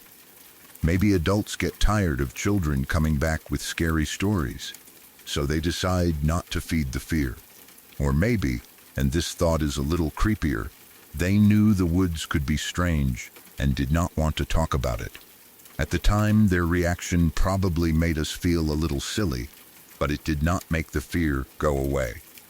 We knew what we had seen. All three of us saw it. That matters. It was not just one kid seeing something and convincing the others. One cousin stopped first and told us to look, and then we all looked and saw the same thing. A lady in white, dark hair, walking slowly in the woods. That shared moment made it harder to explain away later. If I had been alone, maybe I could tell myself I imagined it. But I was not alone. My cousins were there too. We all ran. The strange thing is that nothing else happened after that. At least not that night. The woman did not come to the house. Nobody found anything. Our uncles did not come back with some explanation the next day, like, oh, that was just so-and-so from up the road. There was no answer given to us. The story just became one of those memories that stayed because it did not close properly. We saw something. We ran. Adults brushed it off. Life moved on. But the image remained. When I think about it now, I try to find normal explanations. Maybe it was a real woman. Maybe someone from one of the far houses had walked into the woods wearing white. Maybe she was going somewhere, or maybe she was lost, or maybe she was mentally unwell. That is possible, but it still does not feel right. Why would a woman be walking slowly through dense woods at night, dressed in white, far from the houses? Why did she not speak? Why did she not react to 3 people nearby? Why was she moving in such a calm way? And if she was real, where was she going? Maybe it was a sheet caught on something, moving in the wind. But we saw a lady's shape. We saw movement like walking. We saw dark hair or something like it. A sheet does not walk slowly through the woods. Maybe it was moonlight on a tree or a pale object in the dark, and our minds turned it into a person. But again, there were 3 of us, and we all reacted the same way. Also, the way my cousin stopped and told us to look means he saw something specific enough to get our attention before panic took over. Maybe it was someone trying to scare people. That is another possible answer. Maybe a person wore white and walked through the woods to frighten anyone who came by. But that would be a strange thing to do in a dense area at night, especially when there may not be anyone around. And if it was a prank, it was a dangerous one, because the woods were far and dark, and kids running in panic could easily trip, get hurt, or get lost. Also, the woman did not act like a prankster. She did not jump out. She did not laugh. She did not chase us. She just walked. That slow walking is what stays with me. It was too calm. It made her feel disconnected from the woods around her, like she was not concerned with where she was or who might see her. A normal person in the woods at night usually moves with purpose. They watch their step. They use a light. They react when other people are near. This lady did not seem to do any of that. She was just there, moving slowly in white, like she belonged to a different kind of night than the one we were standing in. The fact that we lived in the woods makes the memory feel even stranger. We were not city kids afraid of every tree. We knew the area. We knew what normal woods felt like. We knew the difference between a neighbor, an animal, a shadow, and something that made your stomach drop. That night, whatever we saw was not normal enough for us to stay. We did not argue. We did not dare each other to go closer. We did not try to be brave. We ran immediately. That says something. Kids can be curious, sometimes too curious. If we had seen an ordinary person, we might have watched for longer or asked who it was. If we had seen something confusing but not threatening, maybe we would have whispered about it and kept looking. But the fear was instant. It hit all of us at once. The moment we understood what we were looking at, we knew we did not want to be near it. I sometimes wonder if our uncle's errand saved us from seeing more or led us to something we were not supposed to see.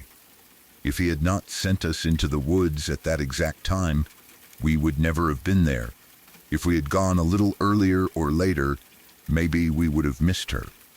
The timing was strange. 8 at night, halfway into the woods, just far enough from home to feel trapped. And there she was, a woman in white, walking slowly through the dark. I also wonder if the adults knew any stories about that area. Many wooded places have local legends, especially places where houses are far apart and families have lived for a long time. Sometimes people know about strange things, but do not tell kids because they do not want to scare them. Maybe there had been other sightings.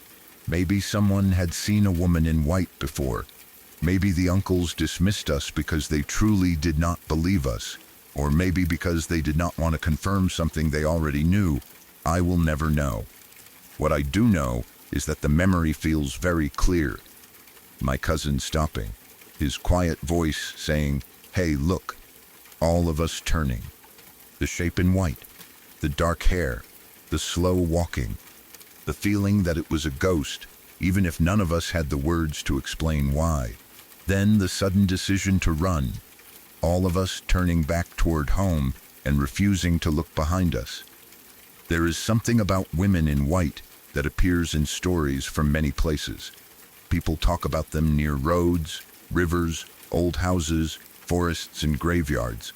I do not know why that image is so common, but after that night, I understand why it scares people. A white figure in darkness does not look natural. It draws your eyes immediately. It feels too visible and too hidden at the same time. You can see it clearly enough to be afraid, but not clearly enough to understand it. Add long dark hair and slow movement, and your mind immediately knows something is wrong. Maybe she was a spirit. Maybe she was a real person. Maybe she was something else. I cannot prove anything, but I know how it felt to see her. I know how quickly the three of us ran, and I know that none of us wanted to go back into the woods that night. Our uncles may have laughed it off or dismissed it, but they still decided to get the thing themselves the next day. That part makes me smile a little, because maybe they thought we were just scared kids, but they also did not force us to go back. Whatever they believed, they let the errand wait. Maybe they were just annoyed. Maybe they were tired. Or maybe some part of them understood that if 3 kids ran back from the woods that scared, it was better not to send them out again. The next day probably came like any other day. The woods in daylight probably looked normal again. The path probably seemed less frightening. The houses were still there, the trees still there, the lane or trail still there. That is how places are after something scary happens. In the morning, everything looks innocent. You can almost convince yourself the night exaggerated it. But night remembers differently. And people remember what they saw in the dark.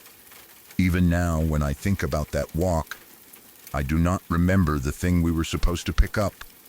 I remember the woman. That tells me what the real story was.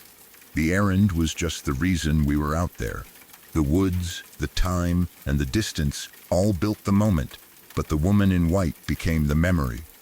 She is the part that stayed. I wonder what would have happened if we had not run. Would she have kept walking and disappeared between the trees? Would she have turned and looked at us? Would she have spoken? Would we have seen her face? I am glad we did not find out. There are some questions that are better left unanswered. At the time, running felt like the only right choice, and looking back, I still think it was. The scariest thing about the whole experience is how simple it was. 3 kids sent into the woods at night, a cousin stopping and quietly telling us to look, a lady in white walking slowly where no lady should have been. Then all of us running home without looking back. There were no screams, no chase, no attack, no dramatic ending. Just a figure in the woods and the instant knowledge that we did not want to be near her. Sometimes that is enough, because when you are deep in the woods at night, far from the houses, and you see a woman in pure white moving slowly through the darkness with dark hair around her face, you do not wait for proof. You do not ask questions. You do not walk closer.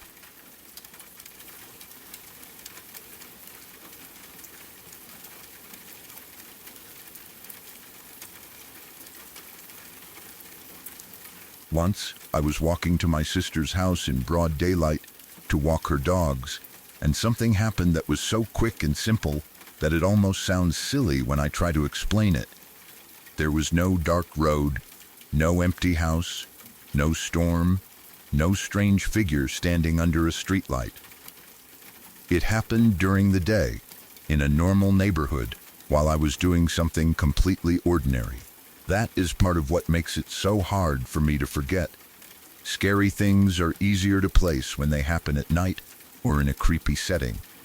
Your mind can say, of course you were scared, it was dark, you were alone, you were already nervous. But this was not like that. It happened in daylight, while I was walking down a street I knew, going to do a normal favor for my sister. My sister lived close enough that I could walk to her house. I had done it before, and there was nothing unusual about the route.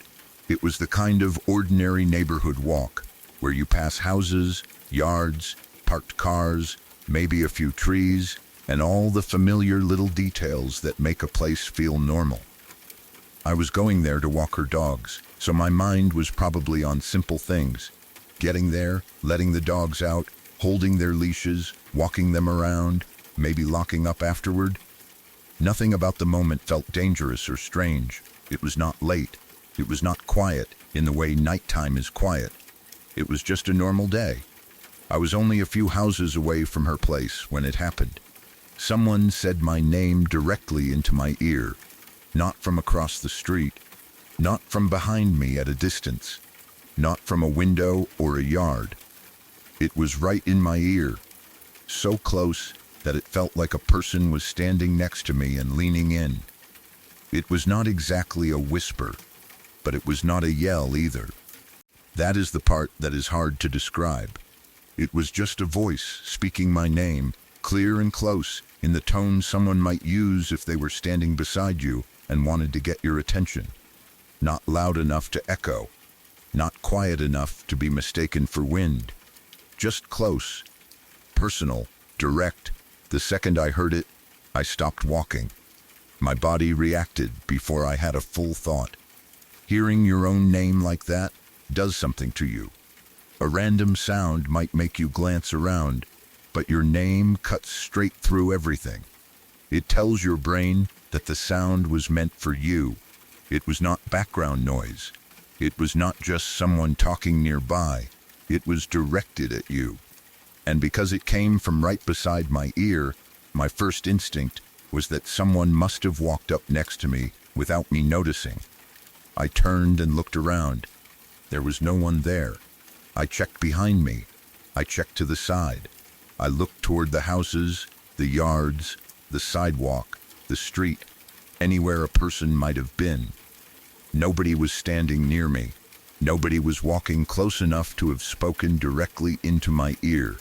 There was no person hiding right beside me, no one ducking away, no one laughing from a porch, no one calling from a car. The space around me was empty. That was when the moment shifted from confusing to creepy. If someone had been there, even a stranger, I could have explained it. Maybe they knew me. Maybe they were trying to get my attention. Maybe someone had mistaken me for someone else with the same name. Maybe a kid was playing around. Maybe a neighbor was calling from a yard and the sound carried strangely. But there was nobody. The voice had been close enough that I should have been able to see the person the instant I turned. I should have felt them beside me. I should have seen movement. There was nothing. I stood there for a moment trying to make sense of it. The street looked normal. The houses looked normal. The daylight made everything feel exposed and plain, which somehow made the experience worse. In the dark, you expect your senses to make mistakes. Shadows can look like people. Sounds can travel in strange ways. But in daylight, when everything is visible and ordinary, an invisible voice feels even more impossible. There was nowhere for the speaker to be. I remember the exact closeness of it. That is what still bothers me. If the voice had sounded far away, I could blame distance and echo. If it had sounded like it came from a house, maybe someone inside had said my name by coincidence. If it had been faint, I could say my brain misheard another word. But it was right next to my ear. That kind of sound has a physical feeling to it, even if nobody touches you. It makes your skin tighten because your body expects another person to be standing in your personal space. It feels like someone has crossed a boundary before you even know who they are. But there was no one. I kept looking around, probably longer than I needed to, because I did not want to accept that there was no source. I wanted to find someone. I wanted an explanation. Even a creepy explanation would have been better than nothing. If I had seen a person running away At least I would have known someone had done it. If I had seen a neighbor in a yard, I could have convinced myself the sound bounced weirdly. If I had seen a car window open, I could have blamed someone inside. But every direction I looked gave me the same answer. Nobody close enough. Nobody obvious. Nobody who could have spoken into my ear. The strangest thing about hearing your name when nobody is there is that it makes the world feel aware of you. That may sound dramatic, but that is how it felt. A random noise is just a noise. A voice saying your name means something knows you, or at least knows what to call you. It turns an ordinary street into a place where you suddenly feel watched. I had been walking to my sister's house thinking about dogs and errands, and then, in 1 second, the whole neighborhood felt different. The houses felt too still. The yards felt too empty. The air around me felt less open and more crowded, even though nobody was there. I did not know what to do except keep going. I was only a few houses away, and standing there forever was not going to give me an answer. But I remember being much more aware of everything after that. Every window, every porch, every bush, every parked car. I was probably looking for movement without even meaning to. Once something like that happens, you stop trusting the normal quiet around you. You start listening harder. You start wondering if it will happen again. You wonder if someone is hidden somewhere watching your reaction. You wonder if you imagined it, even though it felt too clear to be imagination. I have tried to explain it to myself many times. Maybe someone in a nearby house said the same name, and the sound somehow carried perfectly to my ear. That is possible in a very general way, but it does not feel right. It was too close. It did not sound like it came through a wall or across a yard. It did not sound muffled or distant. It sounded like someone was beside me. Maybe someone drove by and said it from a car, but I would have noticed a car close enough for that. Maybe a person was walking behind me and turned away quickly, but there was no one there when I looked. Maybe I misheard some other word, but I know my own name. When someone says your name, you recognize it instantly. Maybe it was just my brain. People hear things sometimes. The mind can do strange things when you are distracted or tired. It can turn background noise into speech, especially a word as familiar as your own name. I understand that explanation. I do not reject it completely. But what makes this different in my memory is how clear and external it felt. It did not feel like a thought. It did not feel like an inner voice. It did not feel like a sound I was trying to interpret. It sounded like a person, right there, saying my name. And it was broad daylight. That part keeps coming back to me. It was not a sleep-related experience. I was not waking up or falling asleep. I was not alone in a dark room, half dreaming. I was walking outside, awake, moving toward my sister's house. My senses were normal. The world was visible. There was no reason for my brain to create something like that. Yet it happened. There is also something unsettling about how calm the voice was. It was not a scream, which would have made me think someone was in trouble. It was not a whisper, which would have felt secretive or threatening in a more obvious way. It was just my name, spoken close to my ear. That plainness made it worse. It was not trying too hard to scare me. It did not need to. The closeness was enough. The familiarity was enough. The absence of a body was enough. If someone had asked me before that day what would scare me more, a loud noise or a quiet voice saying my name, I probably would have chosen the loud noise. But after that, I understood that hearing your name from nowhere is its own kind of fear. A loud crash can be explained by gravity, by something falling, by a door slamming, by an object breaking. A voice is different. A voice suggests a person. A voice suggests intention. A voice suggests that something is aware of you. And when there is no person attached to that voice, the fear has nowhere to land. I have wondered if it could have been some kind of warning, though nothing happened afterward that I know of. I was walking to my sister's house to take care of her dogs, and as far as I remember, the rest of the day continued normally. No accident, no strange person, no danger I avoided because I stopped. It was not like the voice said, "Stop," or "Don't go," or "Look out." It only said my name. But sometimes that is enough to make you wonder if something wanted your attention. Maybe it was trying to get me to stop for a second. Maybe it was just making itself known. Or maybe it meant nothing at all. That is the hardest part. There was no message, no follow-up, no explanation, just my name. I did not see anyone before it happened, and I did not see anyone after. It did not repeat.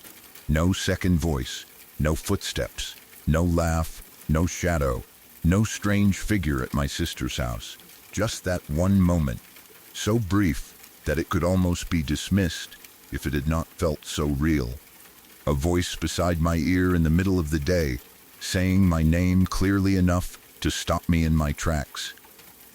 Sometimes I think about how many people would tell themselves they imagined it and move on. Maybe that is the healthy thing to do. Maybe the brain sometimes misfires, and we should not build stories around every strange sound. But I also think some moments stay with us because they feel different from ordinary mistakes. I have misheard things before. I have thought someone called my name when they did not. Usually those moments are vague. You hear something in the distance and think, "Did someone say my name?"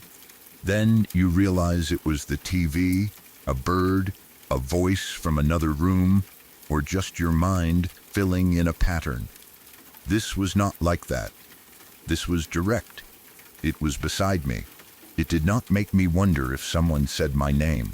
I knew I heard it. The only question was who said it. And there was no one. That is what turns the memory into something I cannot fully put away. Not the sound alone, but the empty space around it. The gap between what I heard and what I saw. My ears told me someone was beside me. My eyes told me I was alone. Both felt true for a moment, and they could not both be true in the normal way. I also remember how quickly the ordinary world returned. That is common with strange experiences. 1 second, reality feels cracked open. The next, cars are still parked where they were, houses are still standing, the sidewalk is still under your feet, and life is asking you to keep walking. Nothing changes around you to match what just happened inside you. That makes it feel even stranger. The world does not react. Birds do not stop. Doors do not open. No one comes out to explain. You are left standing there with your heart beating faster, while everything else looks completely normal. I kept going to my sister's house because there was nothing else to do. The dogs still needed to be walked. The day still existed, but the walk no longer felt like the same walk. I was aware of the air next to me, the space around my ears, the feeling that something could be close without being visible. That is a very uncomfortable feeling. It makes you realize how much trust you put in your senses matching each other.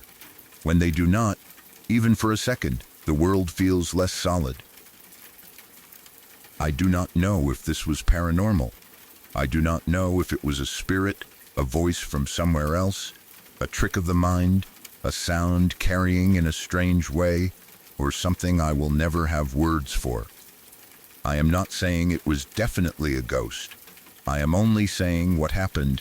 I was walking in broad daylight, a few houses down from my sister's place, and someone said my name directly in to my ear. When I stopped and looked around, no one was there. That is all the story is, and that is why it is creepy. It does not have a big ending. Nothing chased me. No door slammed. No hidden person appeared. I did not find out later that someone had died nearby or that my sister had heard the same voice. It was just a voice, my name, and an empty street. But sometimes the simplest experiences are the ones that stay because they are so clean. There is no clutter around the event, no extra details to distract from the impossible part. A voice should have a speaker. That voice did not. Even now, when I remember it, I can feel that sudden stop in my body. I can feel the way my head turned. I can remember scanning the area, expecting to see someone close by, and finding no one. I can remember how obvious it seemed that the voice had been right next to me, not somewhere nearby, not across the street, right there, as if someone had leaned in and said my name into my ear. That is the part I cannot explain away. If it had happened at night, maybe I could blame the dark. If I had been half asleep, maybe I could blame a dream. If I had been anxious or scared already, maybe I could blame my mind. But I was awake, outside, in daylight, walking to my sister's house to do something normal. The voice came from nowhere, said my name, and disappeared as quickly as it had arrived. I still do not know who or what said it, but I know I heard it, and I know there was no one there. When I was about 4 years old, I lived in a house where my bedroom was right across the hall from the bathroom. I was very young, so a lot of my memories from that time are blurry or broken into small pieces, but this one has always stayed with me. It was one of those memories that feels too clear in one part and too strange in another. I do not remember every detail of the house, every piece of furniture, or everything that happened before and after. But I remember the hallway. I remember getting up in the middle of the night. I remember needing to go to the bathroom. And I remember the laugh from downstairs. At that age, the world feels much bigger than it really is. A hallway at night can feel long, even if it is only a few steps. A staircase can feel like it leads down into another world. The dark corners of a house feel deeper when you are small, and even familiar rooms can become strange once everyone else is asleep. My bedroom being across from the bathroom should have made it easy. I did not have to walk through the whole house.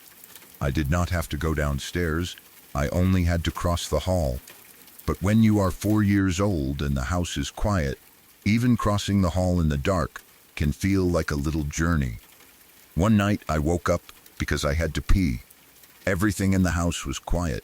No one else seemed to be awake. I got out of bed and started walking across the hall toward the bathroom. I was halfway there when I heard it. A man laughed downstairs. It was not a soft laugh. It was not a small sound that could have been a cough, a creak, or the house settling. It was loud, clear, and manic. That is the only way I can describe it. It sounded like a grown man laughing in a wild, unnatural way somewhere downstairs. Not in the hallway with me, not outside, not far away, but down below in the house. The sound was so wrong for that moment that it cut through everything. I was just a little kid trying to get to the bathroom, and suddenly there was this loud male laugh coming from a part of the house where no one should have been awake. No one was downstairs. No one was supposed to be awake at all. That is what made it terrifying. If I had heard my mom moving around, or a TV left on, or someone talking in a normal voice, maybe it would have been strange, but explainable. But this laugh did not feel normal. It did not sound like someone quietly laughing at something. It was big and sudden, and there was something manic about it, like it had too much energy behind it. Even now, when I think about it, I remember the feeling more than the exact sound. It felt like the house was no longer safe. It felt like something had announced itself from downstairs. At 4 years old, I did not have the words to explain what I had heard. I probably did not understand the idea of ghosts or hauntings in a serious way. I only knew that a man had laughed loudly from downstairs when nobody should have been there. That is enough to scare a child deeply. A child does not need a theory. A child does not need proof. A child hears something impossible in the dark and knows, with their whole body, that something is wrong. I do not remember what I did right after. Maybe I ran to the bathroom. Maybe I ran back to bed. Maybe I froze in the hallway for a few seconds, too scared to move. That part of the memory is not as clear as the laugh itself, but the sound stayed with me. It became one of those strange childhood moments that you keep tucked away, half wondering if it really happened the way you remember it. Childhood memories can be unreliable, and I know that. But some memories hold a feeling that is hard to dismiss. This one always felt real. The stranger part is that my mom has her own experience connected to a man's voice in that house, or at least around that time in our lives. She once told me that she heard a man's voice yell right in her ear to wake up. Not a voice from another room, not something from outside. Right in her ear, a sudden male voice telling her to wake up. I do not remember if that happened around the same exact time I heard the laugh, or if it was earlier or later, but the fact that both of us had experiences involving a man's voice has always bothered me. There is something especially unsettling about a voice in a house that does not belong to anyone living there. Houses have their own normal sounds. Pipes knock, floors creak, wind pushes against windows, appliances hum. But a voice is different. A voice feels intentional. A laugh feels intentional. A man yelling directly into someone's ear to wake up feels very intentional. Those are not random noises that are easy to explain away as the house settling. They feel like something communicating, or at least something making itself known. My mom's experience also makes me wonder if mine was not just a child's imagination. If I had been the only one who ever heard anything strange, it would be easier to say, maybe I was half asleep. Maybe I dreamed it. Maybe a noise from outside turned into a laugh in my mind. But my mom hearing a man's voice too adds another layer. It does not prove anything, but it makes the memory feel less isolated. It makes it feel like maybe there was something in that house, or something around us, that both of us were able to hear in different ways. The fact that I was so young makes it even harder to sort out. Children are open to things adults ignore, or at least that is what some people believe. Children also have vivid imaginations and can misread sounds. Both things can be true. I do not want to pretend I have a perfect explanation. All I know is that I heard a man laugh loudly and wildly from downstairs when no one was awake.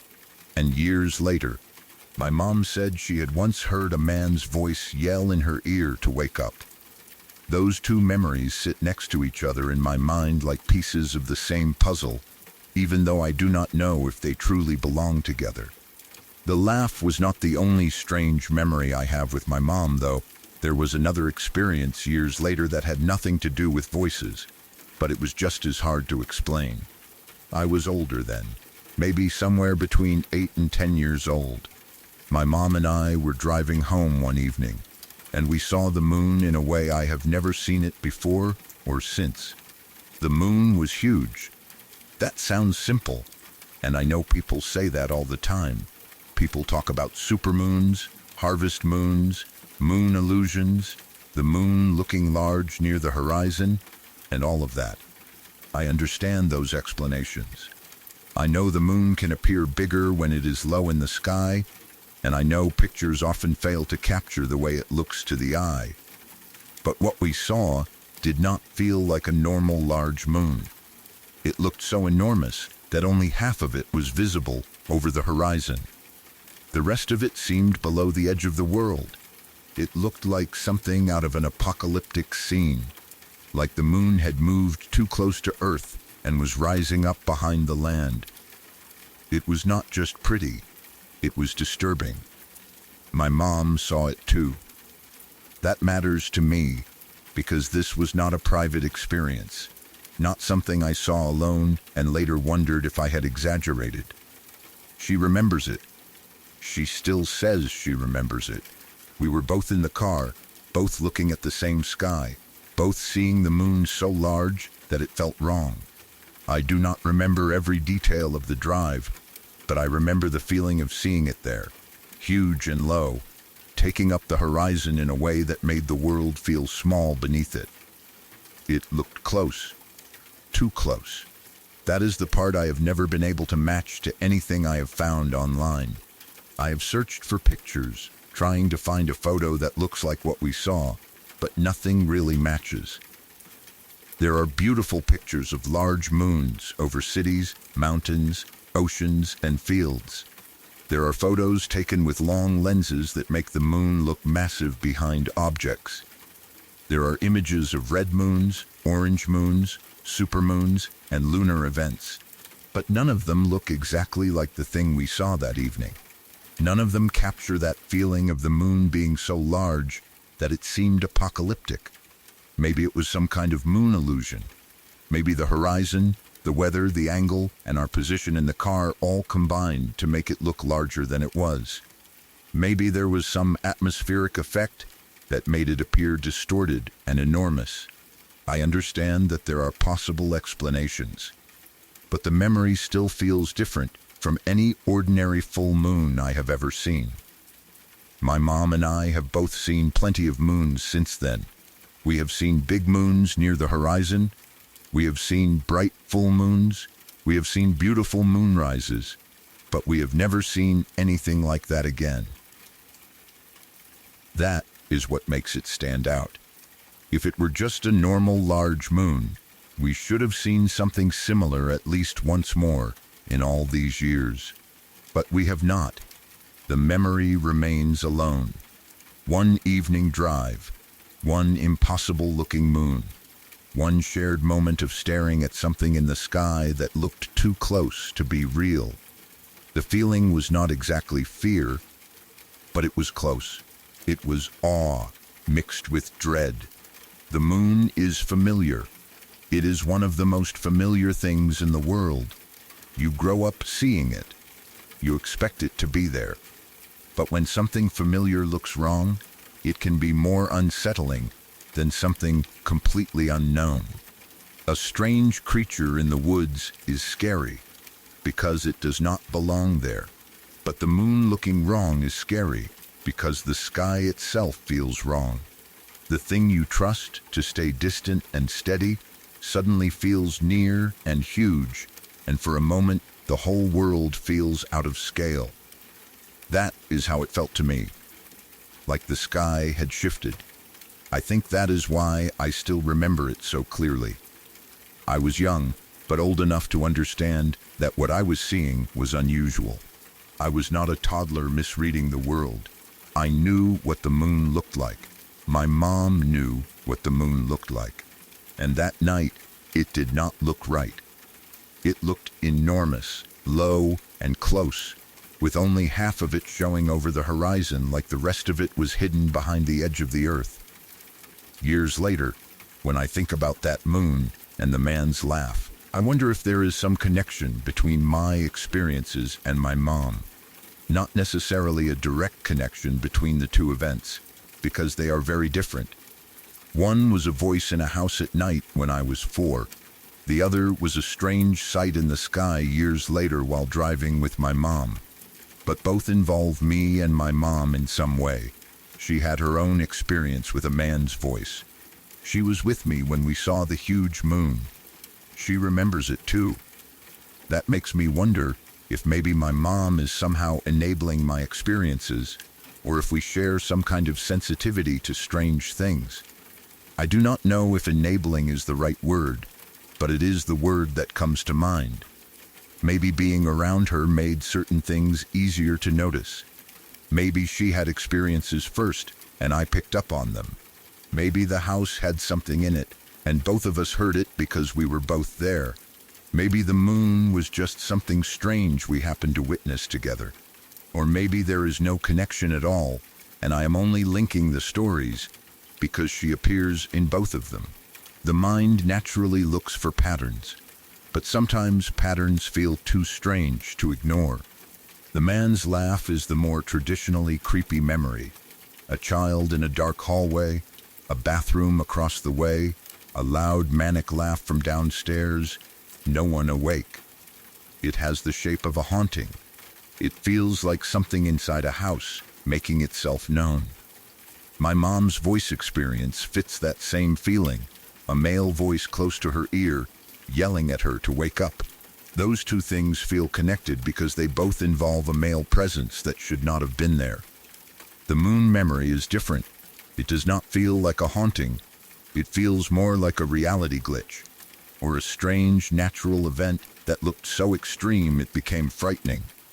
It was not inside the house. It was outside, huge and visible, shared by both of us.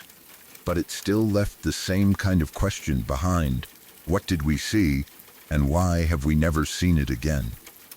I think the reason both stories stay with me is because they were witnessed through ordinary life.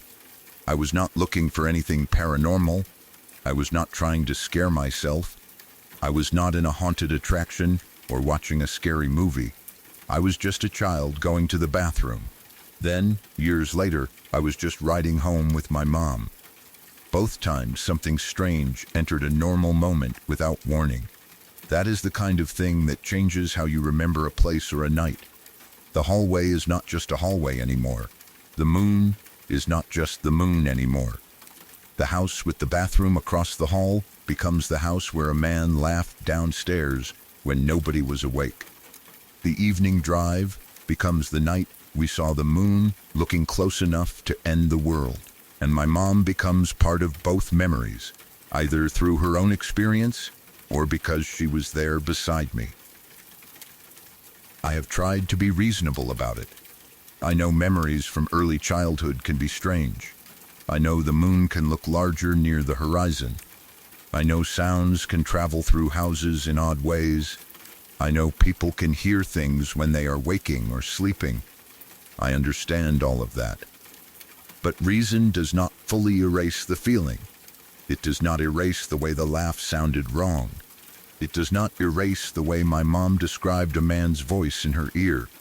It does not erase the image of that enormous moon sitting halfway above the horizon, like something impossible. And maybe that is why I keep thinking about my mom's role in it. If she had not remembered the moon, I might have doubted myself more. If she had not told me about the man's voice, I might have filed the laugh away as just a strange childhood fear.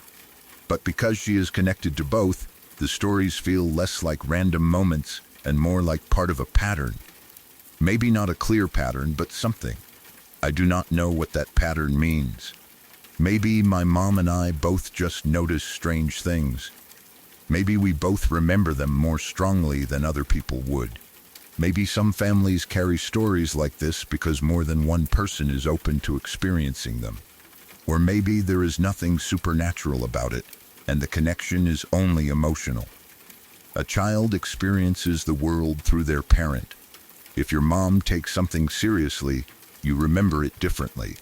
If your mom remembers the same huge moon, it becomes more real in your mind. If your mom admits she heard a man's voice too, your own memory feels validated. But even if that is all it is, the stories are still strange. I can still imagine myself as a 4-year-old, small and half asleep, stepping into the hallway because I needed the bathroom. The house quiet around me. The darkness downstairs. Then that sudden loud laugh rising from below, manic and male, where no man should have been laughing. I can still imagine the shock of stopping there in the hallway, caught between my bedroom and the bathroom, feeling the safety of the house disappear in one sound. I can still imagine sitting in the car with my mom years later, looking out and seeing the moon so large that it seemed impossible, only half of it visible over the horizon, like the rest was hidden behind the edge of the world. I can remember the feeling that it looked apocalyptic, that it looked too close, that the sky itself felt wrong. And I know my mom remembers it too. Those memories are different, but they both leave me with the same kind of unease. Not the kind that makes you scream, but the kind that makes you think years later. The kind that makes you wonder what was really happening and whether someone else being there made it more real or more possible. Maybe my mom was not enabling anything. Maybe she was simply present for some of the strangest moments of my life.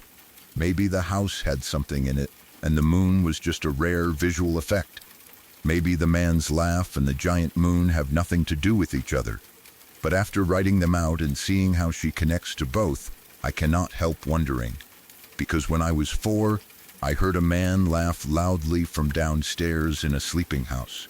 My mom once heard a man's voice yell right in her ear to wake up. And years later, the two of us saw a moon so huge and close-looking that neither of us has ever found a photo that matches it, or seen anything like it again. Maybe those are all separate things. Or maybe, somehow, my mom and I were both tuned in to something strange.